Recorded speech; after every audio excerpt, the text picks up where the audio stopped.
Selamat pagi dan Assalamualaikum warahmatullahi wabarakatuh. Ketemu lagi dengan saya Wahyuni di mata kuliah kita Analisis Real IAIN Langsa. Materi perkuliahan kita hari ini adalah pembuktian supremum dan infimum. Minggu lalu kita sudah membahas tentang apa itu supremum dan infimum. Nah, sekarang kita akan membahas tentang bagaimana cara membuktikan supremum dan infimum tersebut.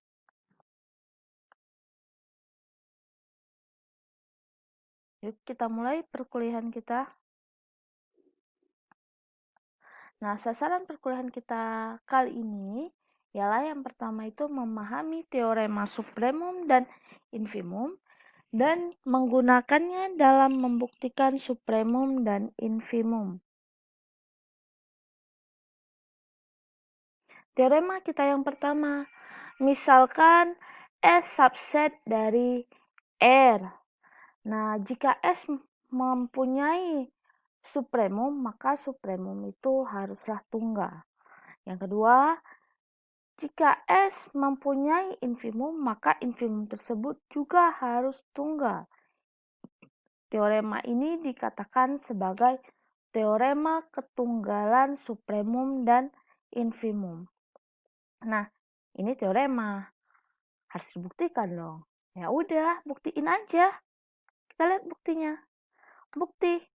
Andaikan alfa dan beta adalah supremum dari S dan alfa itu tidak sama dengan beta, maka alfa dan beta adalah supremum dari S.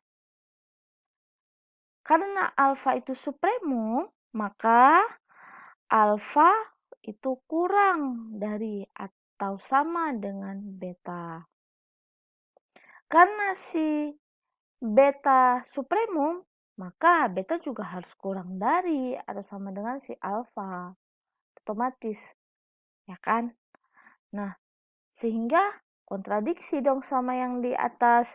Di atas tadi kita menyatakan alfa itu tidak sama dengan beta. Ternyata alfa itu sama dengan beta.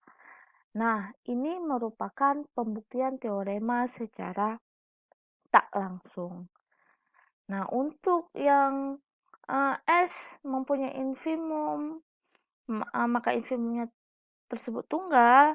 Nah, itu cara pembuktiannya sama seperti ini. Nah, kita lanjut ke lemma kita yang pertama. Misalkan A subset dari R, di mana A bukan merupakan himpunan kosong. S dikatakan supremum kalau S tersebut memenuhi dua kondisi. Kondisi yang pertama, S itu harus lebih dari atau sama dengan si A. Untuk semua A anggota dari himpunan A.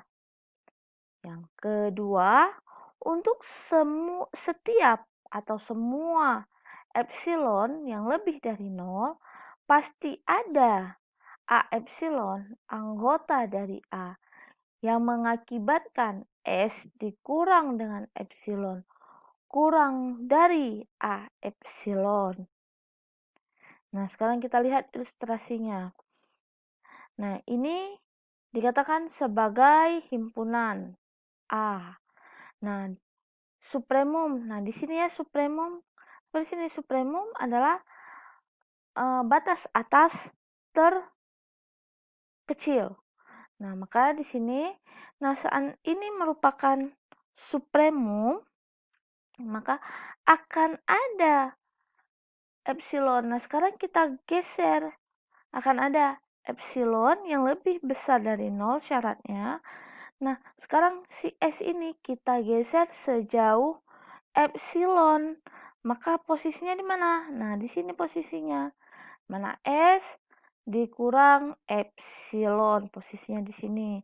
Nah, kalau di sini posisi S kurang epsilon, maka akan ada juga, ini akan mengakibatkan akan ada A epsilon, di mana A epsilon itu berada di sini antara S dikurang epsilon dan S. Nah, ini ilustrasinya. Nah, sekarang lenma ini mengakibatkan munculnya lenma yang kedua. Misalkan A subset dari R, di mana A bukan merupakan himpunan kosong. T dikatakan infimum kalau memenuhi dua kondisi juga. Kondisi yang pertama, T itu kurang dari atau sama dengan si A untuk setiap A anggota dari himpunan A. Kondisi yang kedua, untuk setiap epsilon yang lebih dari 0, ada A epsilon anggota dari A sehingga T dikurang epsilon lebih dari A epsilon.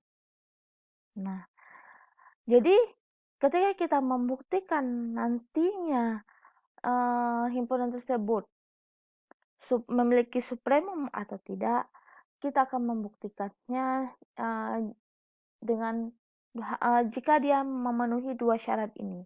Syarat yang pertama, S itu harus lebih dari A. Yang kedua, akan ada epsilon yang lebih dari 0 sehingga ada A epsilon yang mengakibatkan S kurang epsilon itu kurang dari A epsilon. Nah, sekarang kita lihat contohnya supaya lebih jelas. Contoh yang pertama, buktikan supremum dari himpunan A di mana X itu anggota himpunan bilangan real untuk X yang kurang dari 6 adalah 6. Nah, ini secara intuitif kita dapat tahu secara jelas bahwa supremum dari himpunan ini adalah 6. Nah, tapi sekarang bagaimana cara membuktikannya? Ya gampang, buktikan aja. Nah, jelas ya. Di sini kita ketahui bahwa 6 itu lebih dari atau sama dengan A untuk setiap A anggota dari himpunan A. Ini sudah jelas. Yang kedua, akan ada sembarang epsilon lebih dari 0, maka A epsilon itu anggota himpunan A. Siapa dia? Siapa dia A epsilon tersebut? Nah, sekarang kita buat ilustrasinya. Nah, jika ini ada sebuah garis bilangan, ini 6, himpunan 6, maka X itu kurang dari 6, maka himpunannya di ke sebelah kiri ini daerah himpunannya. Nah, jika kita menggeser 6 ini sejauh epsilon, maka 6 dikurang epsilon posisinya akan ada di sini. Nah, ini dia 6 dikurang epsilon. Nah, di mana A epsilon? A epsilonnya akan ada di sini. Nah, di sini dia A epsilon. Nah, berapa A epsilon tersebut? 6 dikurang epsilon per 2 karena dia berada di antara epsilon dan 6. Nah, maka A epsilonnya berapa? 6 kurang epsilon per 2. Sehingga kita katakan bahwa 6 dikurang epsilon kurang dari A epsilon sama dengan 6 kurang epsilon per 2. Maka teorema kita terbukti bahwa supremum dari himpunan A adalah 6. Nah, sekarang kita lihat contoh kita berikutnya supaya lebih jelas. Buktikan supremum dari himpunan B di mana buktikan supremum dari himpunan B di mana X anggota himpunan bilangan real, X itu lebih dari 1 dan X itu kurang dari 4. Nah, jelas ya kalau secara intuitif supremumnya adalah 4. Nah, sekarang kita buktikan. Yang pertama, jelas bahwa 4 itu lebih dari atau sama dengan B.